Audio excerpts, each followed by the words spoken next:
Pierre de Coubertin, the founder of the modern Olympic Games, had famously said, "The most important thing is not to win, but to take part." Now that North Korea has agreed to participate in the upcoming Winter Olympics in the South Korean city of Pyeongchang, that phrase has taken on a new meaning. Throughout the history of the modern Olympic Games, separating politics from sports has been impossible.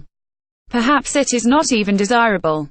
After all, one of the Games' primary objectives is to put sports at the service of peace and human dignity.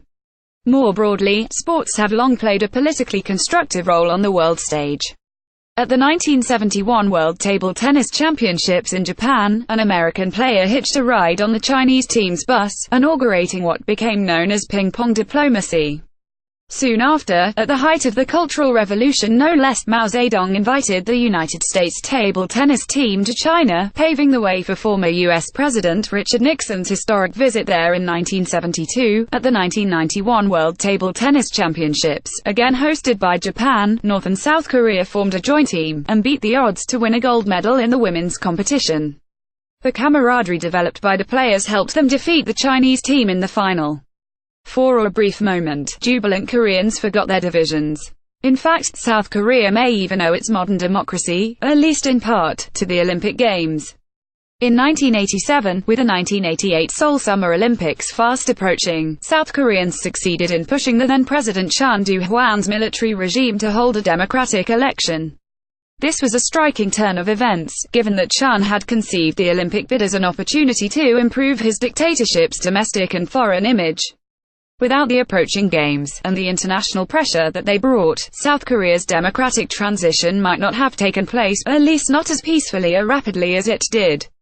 But the 1988 Seoul Games also had a dark side.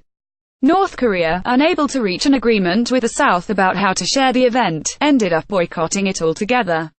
And in 1987, the same year the Chun dictatorship collapsed, a Korean air flight was downed, most likely by the North Korean regime, in an effort to disrupt the approaching election and discourage other countries from participating in the Games.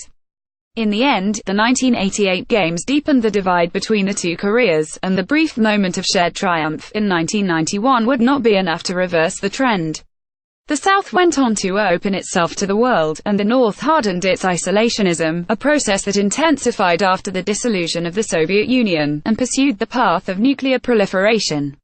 Of course, North Korea's decision to stage a boycott in 1988 was hardly unprecedented. Historically, many countries have boycotted the Games, or even used them as a platform to promote values contrary to the Olympic spirit.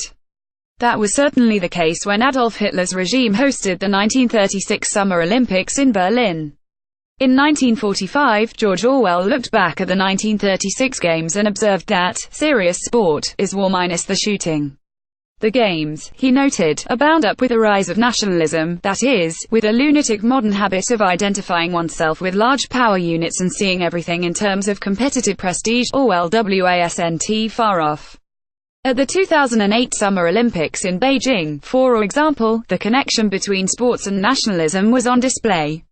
The Games were an organizational success, complete with brilliant new architecture. The fact that China ended up winning more gold medals than any other country undoubtedly heightened national pride. And the protests against China's treatment of Tibet during Olympic torch relays around the world fueled Chinese nationalism. Today, national pride is still a key focus for the political leader who had supervised the Beijing Games, the then Vice President and now President of China, Xi Jinping. Similarly, the 2014 Winter Olympics in Sochi helped to breathe life into Russian President Vladimir Putin's then ailing regime. 3 days before the closing ceremony, Putin launched his military intervention into eastern Ukraine, and annexed Crimea. Now the Games are returning to the turbulent Korean peninsula, where the two Koreas remain formally at war 65 years after agreeing to an armistice. Before the North's recent decision to participate in the Pyeongchang Games, many were understandably worried about a repeat of 1988, or that North Korean leader Kim Jong-un would use the occasion to put on one of his military shows of force. That is, after all, what happened at the 2002 World Cup, co-hosted by South Korea and Japan. Toward the end of the tournament, which was marked by an extraordinary performance by the South Korean national team, North Korea started a naval battle with the South. Fortunately, South Korean President Moon Jae-in's thoughtful, conciliatory attitude, which Kim seemed to reciprocate in his New Year's address, has created a slight thaw. The South's efforts to ease tensions by postponing joint military exercises with the United States, like the North's decision to participate in the Games, should be welcomed. And, indeed, since then, there has been a steady stream of good news. The two countries will march together at the opening ceremony, and will even form a combined women's hockey team. To be sure, one must always question the Kim regime's motives. In the past, the North's friendly gestures have not led to meaningful concessions or progress towards peace. Given that the two Koreas marched together in 3 Olympic Games since 2000, prudence is advisable. But we should resist the urge to succumb to fatalism, and instead remain supportive of North Korea's overtures. The North Korean nuclear threat cannot be managed without negotiations. To that end, the Pyeongchang Games, coming 30 years after the Seoul Games, may represent the best chance in years to get the process started.